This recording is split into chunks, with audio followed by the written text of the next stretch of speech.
გამარჯობა, მე ალექსანდრე მოტავარ და ამ ვიდეოში დავიწყებ საუბარს თემაზე, რომელსაც ბევრი ადამიანი უკვე თხოვდა, მეკითხებებოდა და მე მხოლოდ რჩევებს ვაძლევდი. ნახეთ ეს ვიდეო, ნახეთ ეს სტრუქტურა, ხომ ასეა. მაგრამ ეხლა მე კონკრეტულად გესაუბრები დორსალგიაზე, ზურგის ტკივილზე, ტკივილზე ბეჭებს შორის, ნეკნების ტკივილზე, უკნიდან, რა თქმა უნდა, ხო ასეა. და ამ პირველ ვიდეოში ვისაუბრებ იმ ტკივილებზე, რომლებიც გამოწვეულია ტრიგერული წერტილებით, დაძაბულობით, ბეჭებს შორის და აქ ამ კუნთში, რომელიც ბეჭის ზემოთ მდებარეობს, მხრის კუნთში, რომელსაც ტრაპეციული ეწოდება. ბეჭი სამკუთხედია, რომლის ფუძე, ფართო მხარე ზემოთ არის და წვერი ქვემოთ და უკან მდებარეობს. ბეჭის წინა მხარეს, სინამდვილეში ბეჭსა და ნეკნებს შორის არის კუნთი, რომელსაც ქვებეჭის კუნთი ეწოდება. ეს კუნთი, როდესაც ის სპაზმშია, დაძაბულია და მას უკვე აქვს ამისკენ გარკვეული მიდრეკილება, ის ხელს უშლის როგორც მკლავის, მხრის ძulis, თავად მხრის სახსრის მოძრაობას, ასევე ის ბეჭს გარეთ კაჩავს. და როდესაც ის ამას აკეთებს. ყველა ეს კუნთი, რომელიც ბეჭთან და ხერხემალთან, ან ბეჭთან და გუნკერთან, ან ბეჭთან და კისრის ხერხემალთან არის დაკავშირებული, მათ აქვთ ტენდენცია, რომ არაფუნქციურ მდგომარეობაში აღმოჩნდნენ, ცუდ მდგომარეობაში, თითქოს ბრჭყალებში რო თქვა, ზედმეტად გაწელილები არიან, ხო? და როცა ეს ხდება ამ არეში ბეჭებს შორის, ან ტრაპეციული კუნთის არეში, ან ბეჭის ზემოთ, ან თუნდაც ოდნავ ქვემოთ. ჩვეულებრივ იქ გროვდება დაძაბულობა, ჩნდება ტკივილი, ან კიდევ ის ცნობილი ტრიგერული წერტილები, ან ის მტკივნეული კვანძები, ხომ ასეა. და ბევრი ადამიანი ამასთან ბრძოლას ცდილობს, აკეთებს გაჩინვას, მასაჟს, ელიმინო ცდილობს გამოიყენოს სხვადასხვა ტექნიკა ამ ტრიგერული წერტილების მოსაშორებლად. მაშინ როცა სინამდვილეში პრობლემა აქაა ბეჭთან. და უბრალოდ რომ გავიხსენოთ, წარმოიდგინე რომ აი აქ ავიღე და ამოვიღე ჩემი ბეჭი, ეს არის ბეჭის უკანა მხარე და ეს არის ბეჭის წინა მხარე, რომელიც ბეჭსა და ნეკნებს შორის მდებარეობს. აქედან გამოდის ის პატარა კუნთი, რომელსაც ქვია სუბესკაპულარი, რომელიც ბეჭეს გარეთ გელის, ბეჭეს გარეთ კაჩავს. იმისთვის, რომ ეს ინჰიბიციის ტექნიკა გავაკეთოთ, გავაუმჯობესოთ სუბესკაპულარი და შევამსუბუქოთ მთელი ის არე, სადაც ტკივილი, დისკომფორტი და მომატებული დაძაბულობაა. ჩვენ ასე მოუხვევთ ბეჭს, ცერით, რომელიც შევა ბეჭსა და ნეკნებს შორის, ხოლო დანარჩენი თითები უკან დარჩება. ამისთვის თუ მინდა მარჯვენა ბეჭზე ვიმუშაო, მარჯვენა ხელს ვდებ მარცხენა მხარზე, ბეჭი აქ იქნება. და ზუსტად ისე მოვიქცევი, როგორც ვთქვი, აი ეს. ცერი შედის, ბეჭს ეხვევა, ფრთხილად იყავი, რომ ძალიან შუაში ნეკნებისკენ არ წახვიდე, კარგი?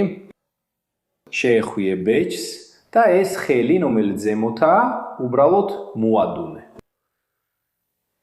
და თითითეძებ უფრო მგრძნობიარე წერტილს. ნელა იმოქმედე, რადგან ეს კუნთი ხშირად ძალიან დაძაბულია. თუნდაც ამ ადგილას ტკივილს არ გრძნობდე, როცა აჯა. ზოგჯერ შეიძლება გაგიკვირდეს. ამიტომ ფრთხილად იყავი, ნელა დააწექი. აი მოეხვიე, ზედა ხელი მოადუნე და ცერით ეძებე უფრო მტკივნეულ წერტილს. შეგიძლია უფრო ღრმად შეიჭრა, უფრო ღრმად შეეხო. თითქოს ცერით ცივობდე დააშორო ბეჭი ნეკნებს. ან უბრალოდ დააწვე თავად კუნთს. მოძებნო ბეჭის შიგნით იმ ადგილას, სადაც უფრო მგრძნობიარე წერტილია. როცა ამ უფრო მგრძნობიარე წერტილს იპოვი, შეგიძლია ორი გზით იმუშაო. პირველი გზა წრიული მასაჟის გაკეთება, ძალიან ნაზად, ისე რომ ტკივილი მაქსიმალურად მსუბუქი იყოს. გააკეთე ეს მასაჟი მანამ, სანამ იგრძნობ, რომ კუნთი უფრო მოდუნდა, უფრო რბილი გახდა და ტკივილი შემცირდა. მეორე გზა ამ უფრო მგრძნობიარე წერტილზე მუშაობისა, ამ კუნთზე მუშაობისა არის იშემიული ინჰიბიციის მეთოდი, ანუ ჯონსის ინჰიბიტორული ტექნიკა. რას გააკეთებ? დააწვევი ამ წერტილს, შეინარჩუნე ტკივილს, რაც შეიძლება მინიმალურს, მსუბუქ ტკივილს. და გამოიხენე ეს მომენტი, რომ ყოველ ამოსუნთქვაზე ჰაერი გამოუშვა, უფრო მეტად მოადუნო ზედა ხელი, უფრო მეტად მოადუნო მხარი, დაანებო მხარი იატაკზე. შეინარჩუნე ეს წნევა მანამ სანამ ტკივილი არ გაივლის. ან შეინარჩუნე წნევა 90 წამის განმავლობაში, რაც უფრო ადრე მოხდება. მას შემდეგ რაც მოძებნე 1, 2, 3 ტკივნეული წერტილი და იმუშავე მათზე, ამ წერტილების ინაქტივაცია გააკეთე შეგიძლია კიდევ ერთხელ შეამოცმო ამ პუნქტებში დაძაბულობა, მოძებნო ტრიგერული წერტილები და შეამოცმო ხელის მოძრაობის თავისუფლება.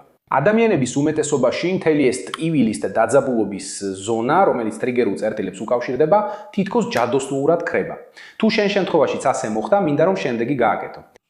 შენ უკვე გაიგე ის სიგნალი, რომ შენს სხეულს, შენს სუბსკაპულარის კუნს სჭირდება გათავისუფლება, სჭირდება მოდუნება, რომ შენი ყოველდღიური აქტივობები, ჩვევები, პოზა, ცხოვრების წესი იწვევს ამ კუნში დაძაბულობის დაგროვებას, ხო ასე? მაშ აირჩიე დღის რომელიმე დრო, როცა თავისუფალი ხარ. იქნება ეს დილით გაღვიძებისას, საუზმის შემდეგ, საღამოს ან ლანჩის დროს და დაინიშნე დრო. როცა თავისუფალი იქნები, დააყენე მაღვიძარა ტელეფონზე და ეს მაღვიძარა ყოველდღე გაგახსენებს. როცა მაღვიძარა დარეკავს, ვიდიხარ და აკეთებ ამ პუნქტის ინჰიბიციას ზუსტად ისე, როგორც დღეს ვისწავლეთ. შემდეგ შეამჩნევ, რამდენად უფრო კომფორტულია ეს ხელი, შენი მხარი, შენი სხეული, რამდენად უფრო თავისუფალია, რამდენად უფრო ჯანმრთელია. კიდევ უფრო დაგეხმარება, კიდევ ერთი რჩევა, კიდევ უფრო დაგეხმარება თუ ამას ხმამაღლა იტყო.